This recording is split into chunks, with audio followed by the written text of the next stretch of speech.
Hello again, my name is Zero Ash and this is Zero Ash Podcast. Today we're going to talk about another example of a young band playing metalcore or melodic metalcore, whatever you call it.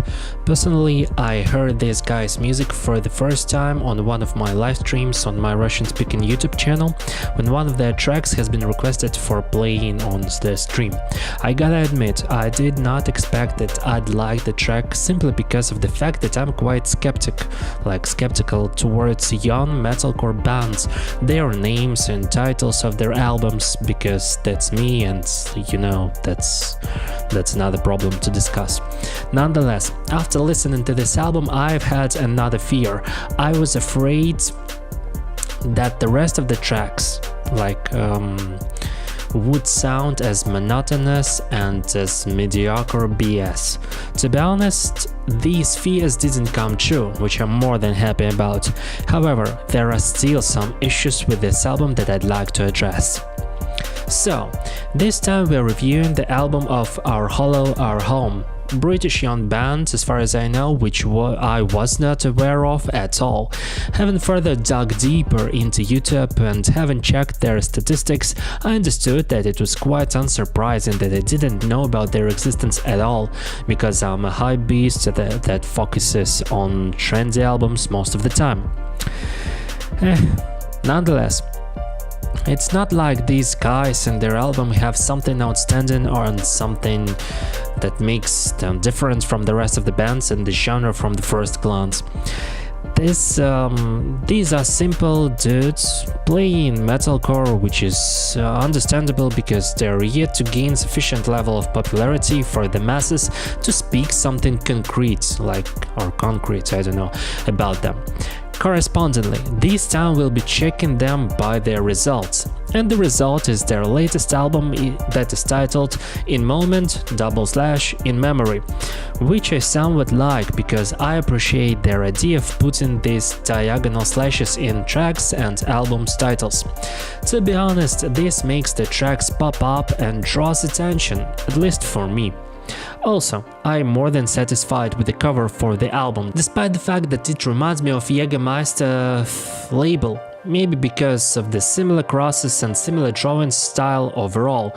In general, the cover art and the album's title depict a rather simple story that is delivered quite well, as it honestly speaks about the themes of imminence of death, losses, and the wish of album's protagonist to live and to find some meaning in life despite these depressive messages. From a musical standpoint, I gotta admit that it's more than decently made.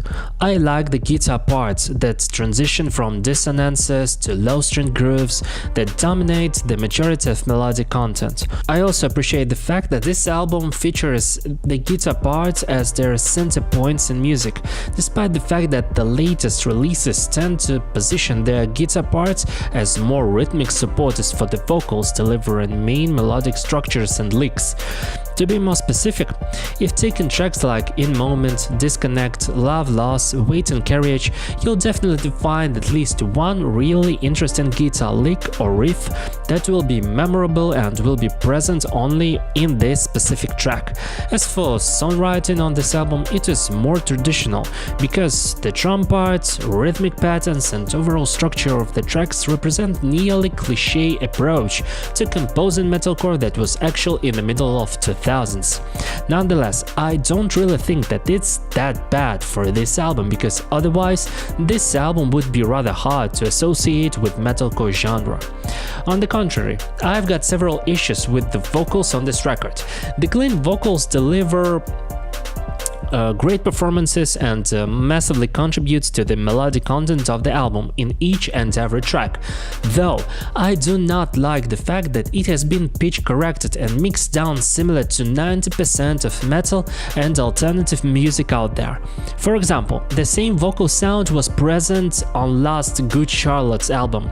As for the extreme vocals, there is the opposite situation. It sounds really emotional and aggressive, sometimes even delivering good visceral overall feeling to it. It has also been structured well so that it cannot be found as redundant in any of the tracks. However, due to the fact that it focuses on almost the same growl sound, it makes the tracks rather boring sometimes because we hear the same screaming sound over and over again, which creates the feeling of a noisy mess transitioning to the clean vocal parts. Still, I admit that I'm being too picky with this album and with the albums in general. At least in 99% of the reviews, it is the case. I'm being too picky and too thoughtful about this, overthinking a lot. And I admit that these issues would not be bothering the majority of the listeners. At the same time, I appreciate the sincerity and honesty in performing the music, because we can easily hear that these guys really enjoy what they are doing. It's true that there is not much in terms of originality of the content. However, they've succeeded in playing with the best characteristics of metalcore and putting a really solid sound, like in total. As for the lyrics, there is the same story most of the time. I like the honesty of these guys in their attempt to depict really depressive, anxious and rather unpleasant emotional issues that are rather hard to endure and even harder to fight. I like the fact that the text is being delivered in either symbolic form, like in the track In Moment, like quote, "Take a seat and watch my world come crashing down, they'll be searching for survivors, where none can be found."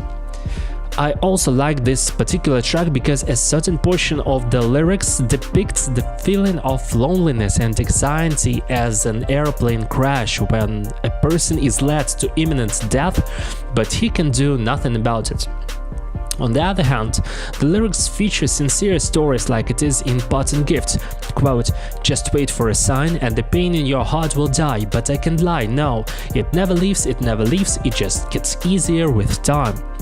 Really self-explanatory and quite touching, which I really liked about this track.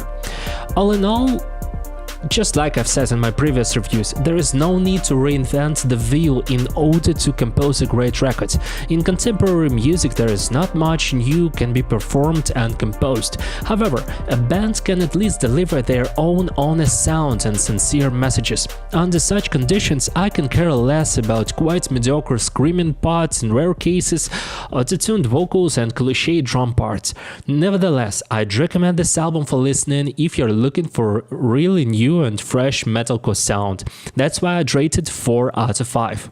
That's it for now. Thanks for listening. If you like this podcast, please give it a like, and if you're here for the first time, please consider subscribing. Also, leave a comment about whether you have listened to this album or not, and whether you liked it or not, and about what should I review next in my future video. And in my future podcast, if you're listening to Anchor, whether you're here where you're listening on YouTube, whatever. So that's it for now. Thanks for listening once again, and you'll hear me next time. Goodbye.